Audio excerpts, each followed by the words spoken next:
3.5 शक्तिपीठापैकी एक शक्तिपीठ असणारी आपली रेणुका माता देवी आणि माहूर गडावरती रेणुका मातेचं एवढं पवित्र असं मंदिर आणि या पवित्र तीर्थक्षेत्राच्या ठिकाणी काही अवैध धंदे या ठिकाणी चालतात अशी माहिती महिला मोर्चाला त्या ठिकाणी भेटलेली आहे.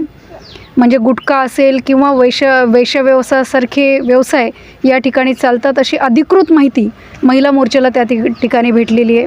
आमच्या प्रदेशाच्या उपाध्यक्ष आमच्या सहकारी वर्षाताई भोसले या ठिकाणी आलेले आहेत. आमच्या रेखाताई हाके सरचिटणीस महाराष्ट्र प्रदेश त्या आलेल्या आहेत आणि आमच्या महिला मोर्चाच्या इथल्या अध्यक्षा संध्याताई राठोड यांच्या माध्यमामधून आज आम्ही पोलीस स्टेशनला येऊन महिला मोर्चाच्या वतीने आमच्या सगळ्या पदाधिकाऱ्यांच्या वतीने या ठिकाणी आम्ही निवेदन दिलेले आहे. आणि निश्चितच एवढ्या पवित्र स्थळी अशा पद्धतीची कामं किंवा व्हायला नाही पाहिजेत या अनुषंगाने आम्ही या ठिकाणी निवेदन दिलेले आहे आणि तात्काळ यावरती पोलीस